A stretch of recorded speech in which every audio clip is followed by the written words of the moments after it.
NPI presenta Enredarte, un espacio para conocer y apreciar el maravilloso mundo del arte y la cultura local, estatal y nacional. Enredarte con Vidal Berrones, el lugar de encuentro para quienes comparten el gusto por el arte y la cultura. Bienvenidos. Buenas noches, tengan todos ustedes bienvenidos nuevamente a su programa Enredarte de este día miércoles, ya pasando toda la vorágine de lo que fue el Festival de Jazz, que ha habido muchas emociones, ahí después platicaremos de lo que pasó. Hoy tengo un invitado muy especial, un gran amigo, mi compadre, en tres ocasiones, así imagínense nada más, arqueólogo, promotor cultural, fotógrafo, corresponsal de reconocidas revistas y bueno, nos da mucho gusto que nos acompañe nuevamente. Federico, bienvenido, buenas noches. Muchas gracias por la invitación. A ver, Federico, ¿qué fue primero? ¿El huevo o la gallina? ¿Qué fuiste primero, arqueólogo o fotógrafo? Arqueólogo. Bueno, arqueólogo. Vamos a empezar esta primera parte de la arqueología. ¿Cómo te metiste en este rol de la arqueología? ¿Qué me puedes platicar de esto? Inicié, pues ya hace muchos años, estudié la licenciatura en arqueología en la Escuela Nacional de Antropología e Historia en la Ciudad de México. Y mi inquietud por la arqueología nació en un viaje, te digo, hace muchos años. Acompañé a una de mis hermanas, a Georgina, a Cancún, cuando Cancún apenas empezaba unos cuantos hotelitos por ahí. Ahí hicimos un viaje, un recorrido por algunos sitios arqueológicos, Tulum entre ellos y algunos otros que no eran muy conocidos. Todavía no estaban tan explotados. Sí, no, empezaban las excavaciones. Toda la zona turística de Cancún estaba en pañales, se iba empezando apenas. Y me llamó mucho la atención la cuestión de la arqueología, de los sitios arqueológicos. Empecé a investigar y pues me clavé en la arqueología. Yo estaba estudiando medicina. De medicina me salté a la arqueología y terminé la carrera de arqueología en la Escuela Nacional de Antropología e Historia en la Ciudad de México, hace ya bastante años. Tengo 35 años de conocerte, estoy me entero ¿hasta qué grado llegaste a medicina? 1 año y medio más o menos. Pues ya somos 2. Yo estudié 1 año en medicina y luego me cambié a odontología en Monterrey, fíjate nada más. Para que veas que tenemos muchas cosas en común. Oye, ¿y cuánto tiempo ejerciste la arqueología? Iniciaste en el museo, ¿verdad? Bueno, yo te conocí aquí en Irapuato inicié en el museo, pero ya para eso ya estaba yo recuperándome un accidente que tuve aquí en Irapuato. Bueno, tuve un accidente en Baja California y me vine a recuperar a Irapuato. Yo estaba haciendo un proyecto de Atlas Arqueológico Nacional que se llamaba en aquel entonces, un proyecto de la Dirección Nacional de Sitios y Monumentos Arqueológicos en la península de Baja California. Andábamos haciendo un registro de pinturas rupestres y petrograbados. Yo tenía ya un promedio de 2 meses y medio por allá trabajando. Tuve un accidente automotriz en un jeep y eso provocó un accidente fuerte. Me operaron en la Ciudad de México, en el Hospital Nacional de Traumatología del IMSS, y de ahí me tuve que venir a recuperarme a Irapuato. Y por la gravedad de mis lesiones no podía hacer muchas cosas, entonces estando aquí en recuperación en Irapuato, empecé a trabajar en el Museo de la Ciudad en el 89, yo creo más o menos, cuando recién se iba iniciando el museo, cuando estaba directora la licenciada María Chico. Y parte de tu recuperación era andar en bicicleta, porque yo te veía que pasabas por mi consultorio en la bicicleta. Sí. Era parte de la recuperación. Sí, era parte de la recuperación. Bicicleta y natación fue lo que me sacaron adelante. Y luego estuviste en Zacatecas. Después de ahí, ya cuando estuve ya más o menos recuperado, fui a la Ciudad de México a una mesa redonda de antropología en el Museo Nacional de Antropología e Historia de la Ciudad de México. Ahí conocí a un arqueólogo norteamericano, Ben Nelson, que venía de la Universidad de Buffalo, en Nueva York. Y él me invitó a participar en el proyecto arqueológico que ellos tenían en un sitio arqueológico que se llama La Quemada, que está en Villanueva, Zacatecas. Entonces fue como mi reingreso a la arqueología después de mi accidente. Estuve con ellos en el proyecto 3 o 4 temporadas continuas y ya de ahí me regresé para acá y dejé un poco la arqueología. Y luego, bueno, obviamente cuando estuviste en el Museo de Irapuato, que fue prácticamente sus inicios, estabas en el departamento de arqueología, o sea, sí.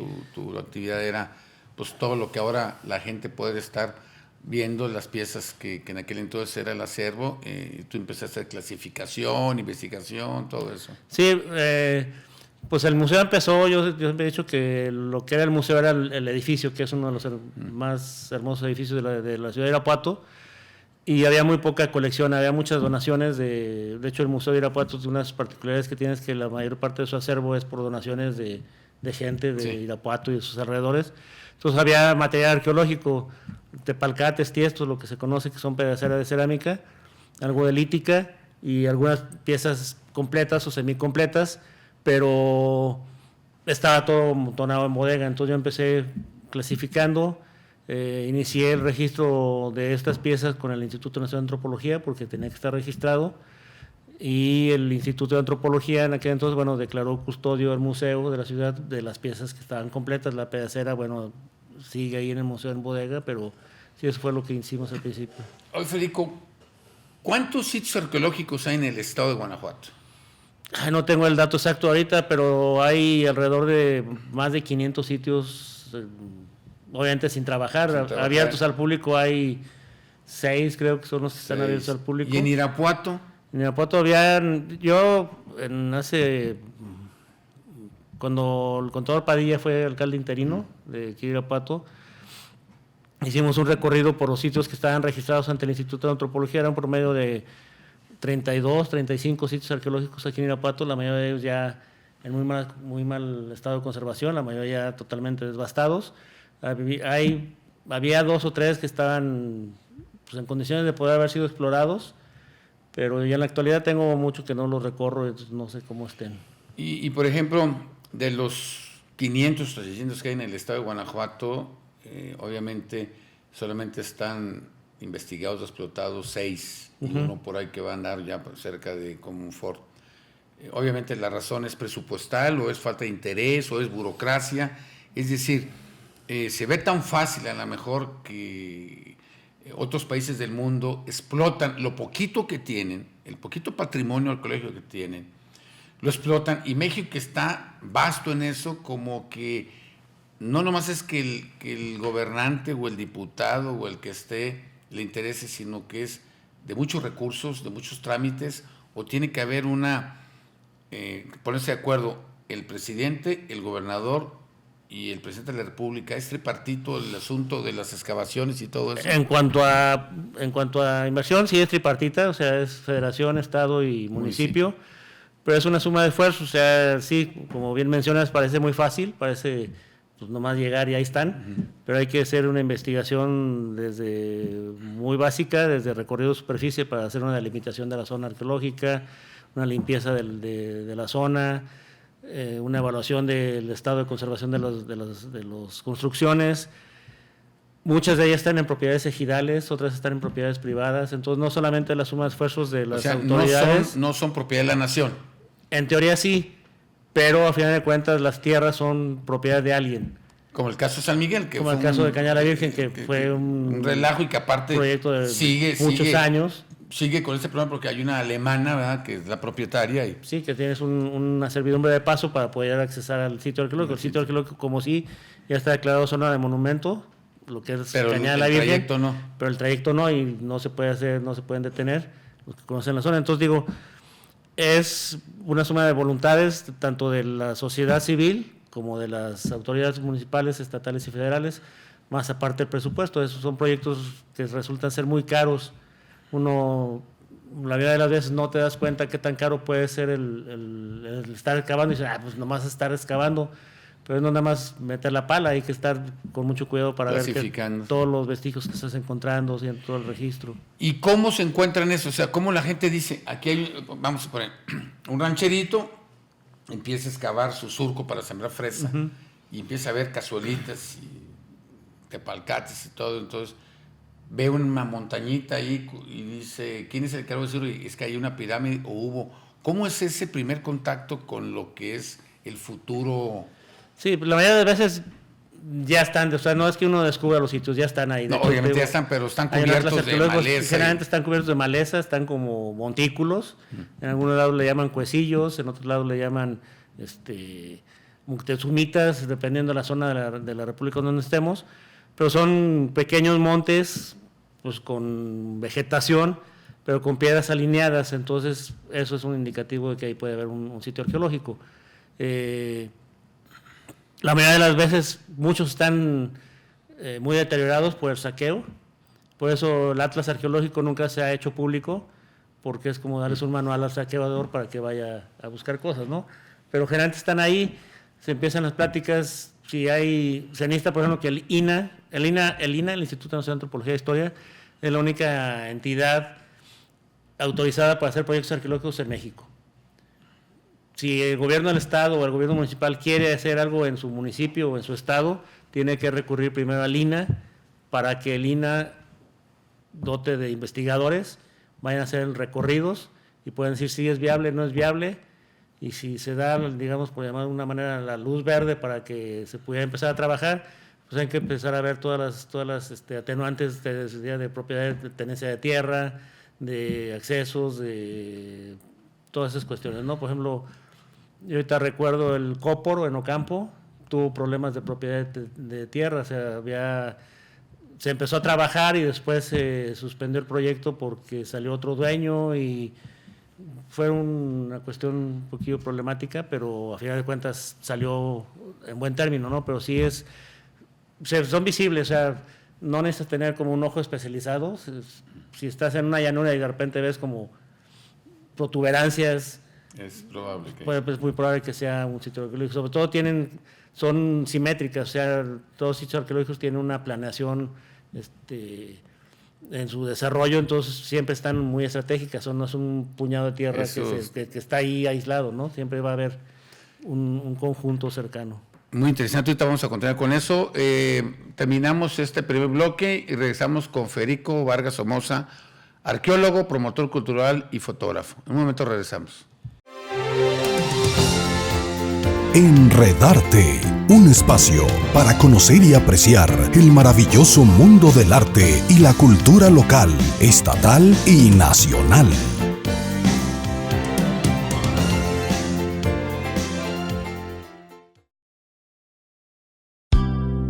Ven a conocer la Galería Renart en el CREA, tu centro cultural, el mejor espacio para exposiciones de la ciudad de Irapuato. Galería Renart. Estamos en Prolongación Guerrero 2955, salida a León, a un costado del Templo del Señor de la Misericordia, Irapuato. Galería Renart. Continuamos con Enredarte con Vidal Berrones, el lugar de encuentro para quienes comparten el gusto por el arte y la cultura.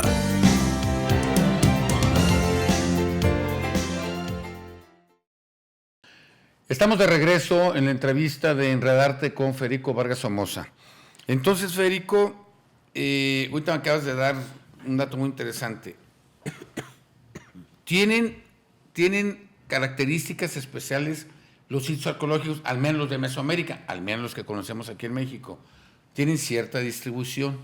Sí, generalmente es un conjunto de basamentos piramidales, muchas veces en una plaza con un patio hundido, que es un patio obviamente a desnivel, con las estructuras en su alrededor. Eso es como una premisa, o sea, es como la base de todos los sitios o de la mayoría de los sitios arqueológicos, ¿no? Entonces eso nos da pie a buscar el lugar. Luego puede haber más basamentos en la zona cercana.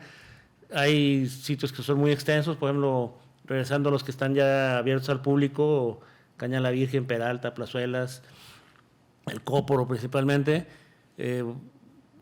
pues lo que está abierto al público es la zona que está trabajada, pero si uno se asoma así a los alrededores, se alcanzan a ver más montículos cercanos que no están trabajados pues, por falta de presupuesto, porque el proyecto original no abarcaba todo el lindero. Sí, por lo que he leído aquí en Guanajuato al menos, no sé si es una característica en otros lados, aquí el Caña de la Virgen era un centro astrológico. Sí. Plazuelas era un centro ceremonial deportivo y Peralta era un centro ceremonial guerrero. Sí. Y Cóporo era pues algo así como que un lugar en donde abundaba la vegetación y era como un centro de distribución de hierbas medicinales, hasta lo que yo... ¿Cómo está eso? O sea, sí se hacen... Me acuerdo que una vez, estando con Jorge Labarte, le mando un saludo a Jorge Labarte, que fue director de Cultura en 2 ocasiones, decía que tenía él en su oficina una radiografía satelital que se toma con contrastes de infrarrojos, y decía que a raíz de que habían descubierto Plazuelas se había cambiado la historia de Mesoamérica por las famosas maquetas. A ver, platícanos de eso, Federico. Plazuelas es uno de los sitios, pocos sitios, o sea, no es el único. Hay varios sitios en la República que tienen maquetas arquitectónicas elaboradas en grandes rocas, pero una de las peculiaridades de Plazuelas es que hay demasiadas, o sea, en comparación con los otros sitios, hay muchas maquetas distribuidas en sí, antes el lado había perimetral de la 5, cañada. y una vez que escribieron Plazuelas hay como 500, ya no quisieron seguir escarbando porque hay más. Hay muchas que son reproducción de otros sitios arqueológicos. De hecho, una de las singularidades de Plazuelas, si no conocen, pues los invito a que vayan a Plazuelas, en el municipio de Pénjamo, a visitarlo, porque una de las peculiaridades es que ahí en Plazuelas está representado el propio Plazuelas. Sí. O sea, ya con el levantamiento topográfico de lo que es el sitio arqueológico actual, se pudo ver que en una de las grandes rocas, de las principales, está representado el propio Plazuelas. Entonces, eso, algunos estudiosos que yo conocí afirmaban que podía haber sido el centro de planeación. O como que hubo una reunión de arquitectos prehispánicos y se reunieron y como que cada quien hizo la maqueta de su sitio. Y no solamente hay maquetas de sitios arqueológicos, sino también hay maquetas como mapas de cómo llegar a los ojos de agua, los cuerpos de agua que están alrededor de las cañadas, todo eso. Entonces es una de las grandes peculiaridades que tiene Plazuelas. Desafortunadamente para el público en general, no toda el área de las maquetas están abiertas al público. Tienen un perímetro donde se pueden observar a simple vista algunas, principalmente la de Plazuelas propio, pero como es una inmensa línea de estas maquetas a la orilla de la cañada, de una de las cañadas que rodean al sitio, no están abiertas todas, pero es bastante peculiar esa situación. Digo, como en todas las cosas, los artistas los músicos tienen su canción preferida, los artistas tienen su obra preferida. De Guanajuato, por el contenido o por la distribución, ¿a ti cuál es la zona que más te llama la atención de Guanajuato? Tengo 2, yo creo que es Plazuelas y Arroyo Seco, el de las pinturas rupestres. Arroyo Seco, allá en Victoria. En Victoria, sí. Que ya lo están explotando, parece ser. Ya está abierto al público. Ya está abierto sí. al público oficialmente.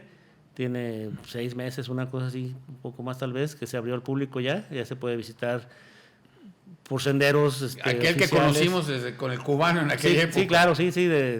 Pues ahí está, el cerro siempre ha estado. Donde pues, las ¿no? rocas... En el equinoccio de primavera se juntaba y había un haz de luz que tenía su significado. Sí, ya está abierto al público, y ese, pues por mi antecedentes,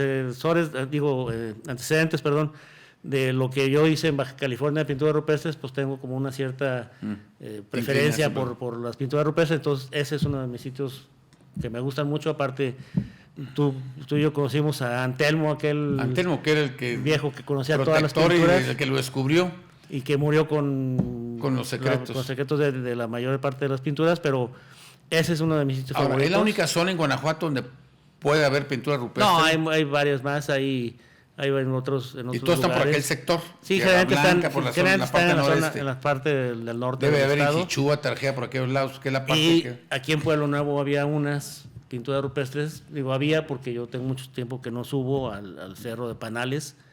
El Cerro de Panales tiene la peculiaridad que el Cerro de Panales está entre los límites de Pueblo Nuevo e Irapuato. Y en el Cerro de Panales había en la cima del cerro un sitio arqueológico, o sea, un sitio arquitectónico, y como a mitad del cerro había unos abrigos rocosos que tenían unas pinturas rupestres. Por su accesibilidad, porque es un lugar muy fácil de llegar, las pinturas rupestres estaban saqueadas. De hecho, en el museo hay un monolito, un bloque de roca con una figura aparentemente un sol que procede de Pueblo Nuevo, de Panales, que nos la donaron hace muchísimos años. Y digo, o sea, generalmente está en las zonas más áridas, pero no es limitante, puede haber pinturas rupestres en muchos otros lados. Yo en alguna ocasión, Federico, pues, hay que aprovechar tu visita a Enredarte para que aclaremos algo. Yo en alguna ocasión a ti te lo escuché. ¿Y cuál es el nombre correcto? Tú me dijiste, pirámides nomás son los de Egipto. Sí. Aquí en México no existen pirámides, son basamentos piramidales. Basamentos piramidales, zonas arqueológicas o zonas, templos ceremoniales. Sí. Que quede muy claro, no hay pirámides en México. En el mundo, las únicas pirámides que los que se acuerdan cuando estudiaron geometría son los que terminan con eso en un vértice, ahora sí que homogéneo, simétrico. Y nada más son las de Egipto. Aquí son basamentos piramidales, centros arqueológicos, porque todavía no se ha descubierto eso. Sí, lo que pasa es que son basamentos piramidales porque si uno trazara la línea, si prolongara la línea... Como Chichén Itzá, pero que no lo terminaron. Serían en un vértice, pero no están terminados porque generalmente aquí eran basamentos en donde en la parte superior colocaban un templo. Okay. En la mayoría de los sitios arqueológicos los templos no se conservan, salvo algunas contadas excepciones en la zona maya principalmente, por ejemplo el templo de las inscripciones de Palenque, en Uxmal, el observatorio, ahí están los basamentos piramidales y tienen la parte del templo arriba. Que era centros ceremoniales. Y en Egipto fueron tumbas. En Egipto fueron tumbas. Entonces no tiene nada que ver una con otra, o sea, no hay comparación. No. Y la riqueza patrimonial, obviamente, pues es más rica la del sureste mexicano, la región maya, por allá. Sí, bueno, son más espectaculares los sitios arqueológicos de la zona maya, del centro sur de México son más espectaculares, del centro hacia el norte son más áridos por las mismas condiciones climatológicas, pero hay zonas monumentales, por ejemplo en Chihuahua está Paquimé, en Zacatecas está el Sombrerete y La Quemada. En el mismo Chihuahua está la zona de las 40 casas, que es muy similar a lo de Nuevo México, que son habitaciones en abrigos rocosos, hechos de adobe. Entonces, sí existen zonas arqueológicas, por ejemplo, en Jalisco, pues hay también bastantes zonas arqueológicas. A ti te tocó Chichén Itzá cuando podías subirla, cuando podías, ahora sí que tocarla. Tenemos la fortuna de ser de la generación que no estaba tan destruido las cosas. Yo tuve la oportunidad de ir hace un par de años, un año, y bueno, ya, excelente foto, pero tuve que casi que pagarle a la gente para que saliera, ya no se puede, pero me decían los guías que había habido conciertos, que había gente que subía, que dormía, es decir, ya ahorita es... Sí, pues había, no sé si todavía se haga, pero había un espectáculo de luz y sonido en y luego está el Tajín también, ¿ven? Veracruz. Tajín, sí. ¿Añoras tú la arqueología, Federico? Es decir, sí, el trabajar en un sitio arqueológico, sí, claro, es pues parte de mi formación, pero no así como para estar arrepentido y decir por qué no lo hago, no. El ir a ver los sitios arqueológicos es como, ahí recuerdo lo que hacía. Lo que hacías. Bueno, en el siguiente bloque ya hablamos de la gallina, ahora hay que hablar del huevo, ya hablamos de arqueología porque la mitad de esta trayectoria profesional de Federico la ha dedicado a la fotografía profesional. Regresamos en unos momentos. Enredarte, un espacio para conocer y apreciar el maravilloso mundo del arte y la cultura local, estatal y nacional.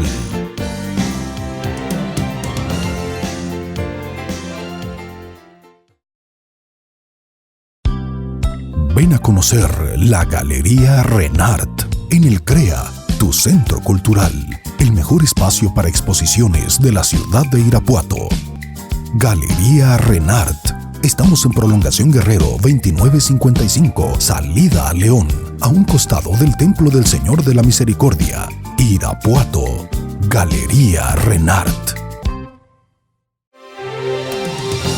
Continuamos con Enredarte con Vidal Berrones, el lugar de encuentro para quienes comparten el gusto por el arte y la cultura.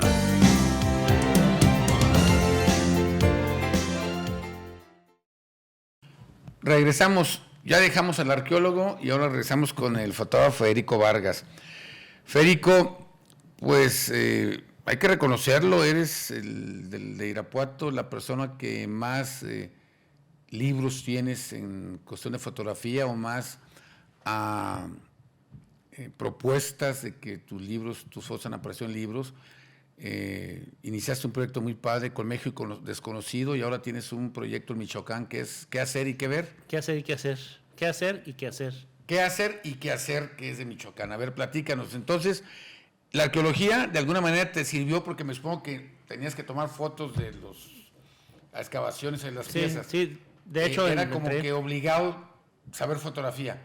Pero luego agarraste el amor de la fotografía, la pasión, y luego ya lo hiciste una manera de vivir. Sí. A ver, platícanos. Sí, de hecho, como él lo menciona, bueno, empecé en la fotografía por la arqueología, porque teníamos que estar registrando con fotografía todo lo que se hacía y viajando a los lugares donde estaban los sitios arqueológicos. Entonces una cosa me llevó a la otra. Entonces, empecé con la arqueología como registro, usando la fotografía.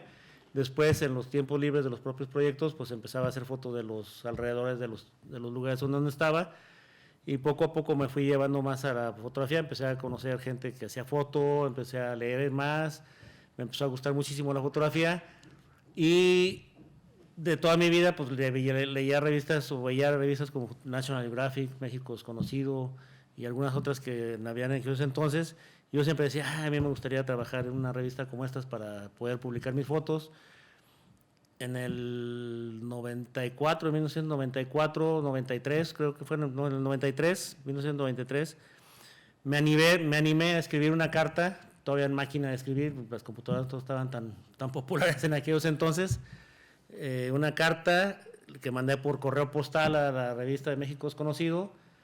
Como a los 2 meses me contestaron que sí les interesaba mi propuesta, que fuera a las oficinas en la Ciudad de México, y pues ahí platicamos con el editor en aquel entonces de la revista y pues desde ese entonces, en el 94, se publicó mi primer reportaje en la revista. ¿Cuál fue? Pues como buen irapuatense, La Fresa. De La Fresa. Publiqué un reportaje que se llama La Fresa, el rojo corazón del Bajío, y ahí empecé a trabajar con ellos. Quiero decirles, amigos, que tanto en National Geographic como en México Desconocido, el 80% de los artículos siempre va la parte de la fotografía y la parte del reportero. En el caso de Federico, él hace ambas cosas, es decir, él sale él solo y hace los dos. Normalmente mandan al fotógrafo y luego después va la persona que hace toda la redacción y la búsqueda de datos, igual que National Geographic. Y otro dato, por eso es tan bueno en la fotografía. Nomás imagínense la confianza que tendría que tener él o los de esa actividad en esa época, yo me cuento, pero con otra actividad, de que estaba en una excavación, tomaba la foto y tenía que ir a algún lado a revelarla con el riesgo de que saliera mal. Ahora es muy sencillo, le pica uno 1000 veces a la cámara, salen las fotos y uno puede ver prueba y error. Pero la fotografía de antes, la análoga, tenía que ser preciso. Por eso no hay que comparar, hay que respetar o no, que no merece. La gente que inició en la fotografía análoga, pues merece más respeto y más aplausos que ahorita porque eran mucho más seguros. Ok, porque era diapositiva. Sí, era diapositiva. Lo que tú mandabas a la revista, México era diapositiva. Sí. Y si no te salía bien, tenías que volver a repetirla y volver a buscar a lo mejor al personaje y todo eso. Nunca van a ser las mismas situaciones por luz. ¿Cuántos artículos has publicado en México Desconocido? Como revista, porque luego te metiste a lo de los viajes, ¿verdad? Sí. A la otra a Travel o a la otra revista que es de viajes. Sí, en México Desconocido, no ahorita no tengo la cuenta exacta, pero en México Desconocido debe tener como unos 50 reportajes publicados, 50 reportajes publicados, si no es que un poquito más. Y bien, como bien mencionas, sí, pues empezábamos con diapositiva, ya después se abrió la campo para lo digital, y sí, yo hago los textos y hago las fotografías, y después eso me llevó a la otra revista que se llama ¿Qué hacer y qué hacer en Michoacán? ¿Cuántas veces necesitas regresar al lugar? Es decir, vamos a suponer que vayas a hacer un reportaje de la danza de los viejitos en Michoacán. Digo, a lo mejor la gente piensa que fuiste un fin de semana, tomaste 4 fotos y ya, te las publicaron. Pero el proceso, tienes que ir varias veces en diferentes luces, que si lloviendo, que si nublado, para que edites tu edición y luego el otro editor manda 50 fotos para que el editor tire en la basura 45 y te publiquen 5. ¿Cómo es más o menos el proceso?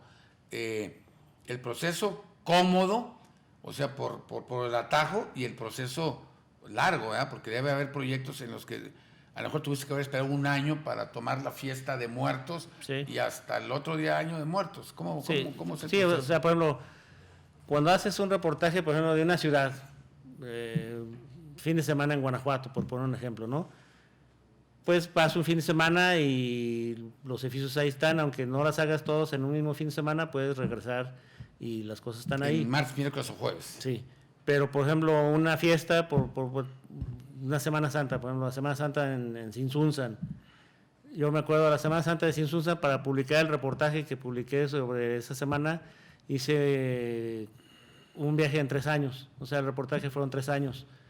Porque no... O sea, cada año fuiste un Viernes Santo y regresaste al otro, y luego viste que había algo... Jueves, viernes y sábado santos.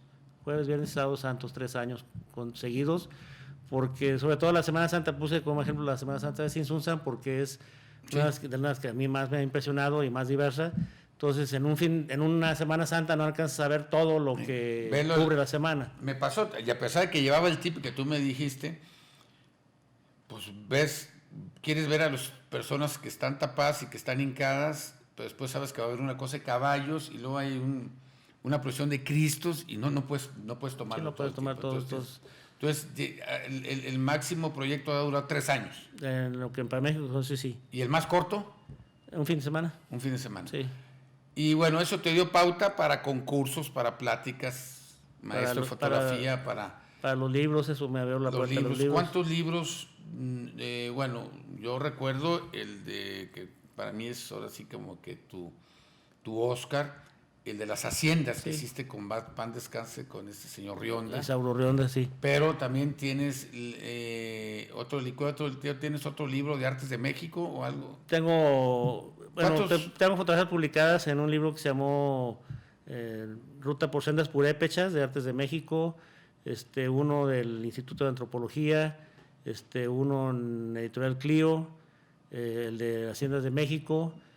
Para Turismo del Estado de Guanajuato trabajé para hacer unas rutas turísticas, unos folletos de rutas turísticas del Estado. Sí tengo como 10 o 12 libros por ahí más o menos con fotografías mías. Haces como todo mundo una carta, este es mi currículum, este es mi trabajo, me interesa hacer esto y esperas respuesta. ¿Te han cerrado puertas? Sí, claro. Sí. O sea, ¿está competido esto que haces, Federico? Sí, y más ahora con lo digital, que todo el mundo... Con un telefonito ya se hace fotógrafo. Nos creemos fotógrafos, y la verdad es que, pues no, sí se requiere tener un poco de experiencia. Todos han sido con redacción tuya. ¿No ha habido uno en que tuviste que necesitar ayuda de que alguien redacte el texto? Sí. No, todos han sido con redacción. Que también es más complicado. Bueno, excepto, por ejemplo, el de... En los libros, en la mayoría de los libros que he participado, sí ha sido solo como fotógrafo. Yo mando las fotos, pero ya tienen todo su texto hecho, ¿no? Pero para las revistas, todos los... Eso es pagado, o sea, cobras, o sea, ¿hay una tarifa de ellos o tú dices, esto vale mi trabajo? No, hay una tarifa de ellos. Todas las editoriales te dicen, yo te pago por foto publicada en portada tanto, la doble página tanto, y así. ¿Te han dado portada? Cuarto. Sí, tiene portadas. ¿Hiciste algo sobre la elaboración de sombreros, algo? Esa fue portada, ¿no? ¿Cuál fue tu portada? Sí, he tenido varias portadas. Por ejemplo, he tenido portada de Semana Santa en Querétaro, de sombreros, de algunas haciendas. Sí, he tenido varias portadas. Y luego, ¿tocaste la puerta en Michoacán o Michoacán te buscó por la Cosa de México? Fue como una confluencia de situaciones. ¿Que es algo similar o es más local? Es muy local, es sobre Michoacán. Tiene una sección que se llama El Estado Invitado, y ahí puedes meter un reportaje de cualquier estado que no sea Michoacán. Pero básicamente el 90% de la revista es sobre Michoacán. Ahorita platicamos. Vamos a nuestro tercer segmento. Regresamos unos momentos en Enredarte con Federico Vargas Somoza, fotógrafo. Enredarte, un espacio para conocer y apreciar el maravilloso mundo del arte y la cultura local, estatal y nacional.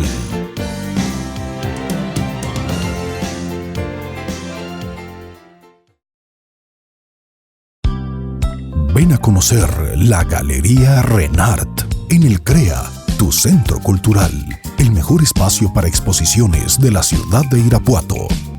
Galería Renart. Estamos en Prolongación Guerrero 2955, salida a León, a un costado del Templo del Señor de la Misericordia, Irapuato. Galería Renart.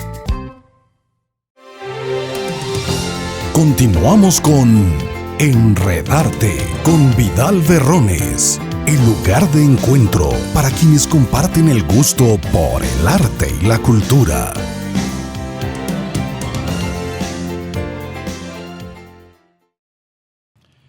Y entonces, Federico, en Michoacán, ¿cuántos reportajes llevas? Ahí es más seguido, ¿no? Ahí es más seguido, aunque la revista es bimestral, sí es más seguido y más reportajes por revista. Pero en México es conocido, la mayoría de las veces era un reportaje por revista mensual. En algunas ocasiones tuve 2 reportajes en la misma revista. Y en Michoacán no, en Michoacán sí he tenido 3 o 4 publicaciones en el mismo número. ¿Tú siempre ofreces los proyectos o te han dicho, oye, necesito un proyecto? Obviamente me supongo que lo cercano a tu estado, pues, oye, necesitamos un proyecto en Tlaxcala. O tú dices, tuve la oportunidad en Tlaxcala, pero ¿les interesa? ¿O cómo se maneja esta situación? La mayor parte de las veces, o el 99% de las veces fueron temas decididos por mí. Por ti. O sea, yo los proponía o me aventaba hacia el reportaje y se los mandaba y el 99% de las veces me los aceptaron. ¿Y hay alguna territorialidad, por decir así? Es decir, tú dices, oye, tengo algo en Zacatecas. Y dice, no, Federico, porque tenemos fotógrafos en Zacatecas. O sea, tú puedes, de alguna manera, involucrarte en una fiesta tradicional o en un proyecto de otro estado. Sí, sin problema. Y de ellos también para acá. Sí, nada más tenía que ponerlo si... Generalmente, por ejemplo, sobre todo en México es conocido que hay más colaboradores a nivel república. Si les decía, oye, voy a ir a Zacatecas a hacer un reportaje sobre tal cosa, y ellos me decían, va, o sabes que no, porque ya tenemos algo muy relacionado. Sí, haz algo de Zacatecas, pero que no sea esa parte, ¿no? O sea, te pagan ellos los viáticos, es decir, si vas a un lado, te dan el hotel. No, nada. No, viáticos no. Yo generalmente gestionaba la mayor parte de las veces por decisión propia, con turismos del estado, de los municipios, algún apoyo que generalmente era hospedaje y en algunos casos alimentos, ¿no? Pero sí, la revista solamente me pagaba por reportaje publicado, que era el texto y el número de fotografías y tamaño que se publicaran. Lo de quehacer y quehacer también es cuestión turística, es turístico, patrimonio, sí. Fiestas. Sí, es muy parecido a México Desconocido, pero regional. Y se vende la revista. Se vende la revista principalmente en Michoacán, es muy regional. Y cuando en ambas revistas, cuando tú sale algo, ¿te mandan tu revista o también eso tú tienes que pagar? No, me las mandan, me mandan una dotación. Una dotación. Sí, y te decía yo, entré a Michoacán porque una vez fui a Morelia, bueno, una de las muchas veces que he ido para Michoacán, y en un kiosco de periódicos y revistas vi la revista de Michoacán por primera vez, y era un número como el número 10 o 12, una cosa así. Entonces la compré, me gustó mucho, y pregunté en el kiosco si no tenían números anteriores. Me dijo, no tenemos. Entonces yo me puse en contacto con la editorial para ver si me podían vender los números anteriores, porque me había gustado y me servía para mis propios reportajes, o sea, como para ver, para darme alguna idea de qué más se podía hacer. Y hablando con el editor de aquel entonces, Juan Carlos Velázquez, bueno, todavía está ahí, Juan Carlos Velázquez, le dije, oiga, soy fulano de tal, me gustó mucho la revista, y de ser posible, pues también me gustaría colaborar. Y ahí nació la colaboración con ellos. Hay mucho, digo, en Michoacán. No, pues, digo, para donde voltees ahí lo que quieras.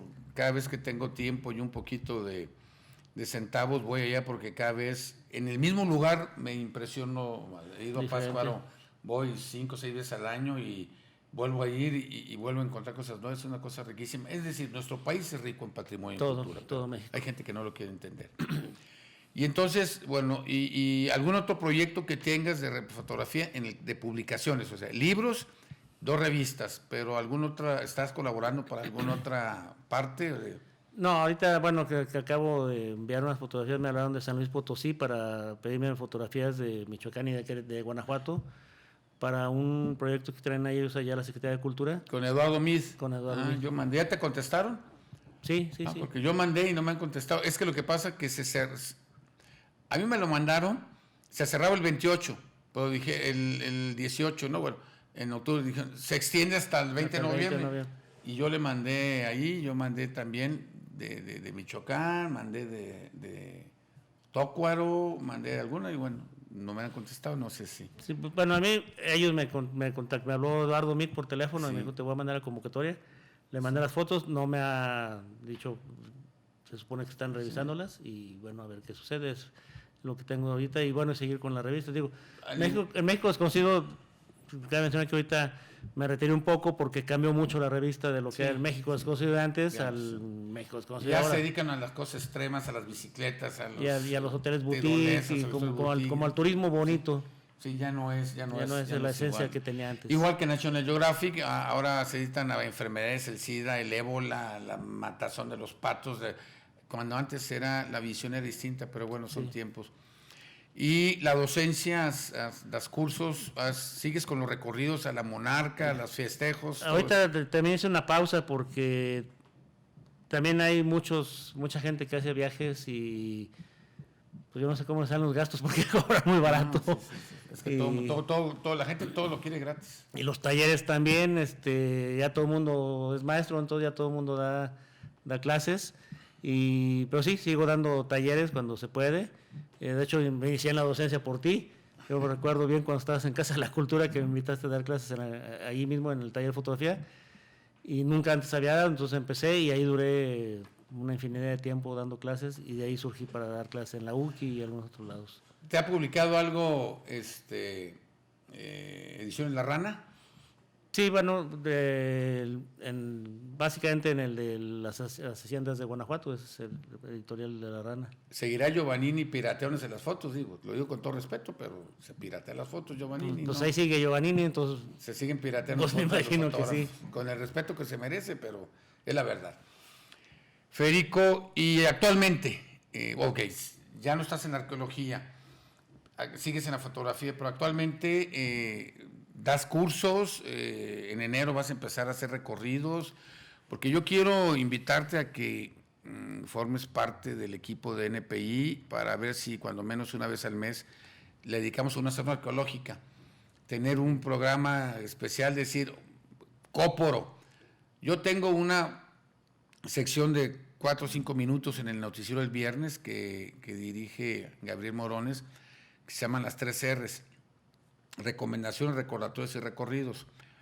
Y bueno, empecé a hacer recomendaciones de otros estados y la gente empezó a decirme, oye, que en Guanajuato, que las zonas arqueológicas, ¿o qué?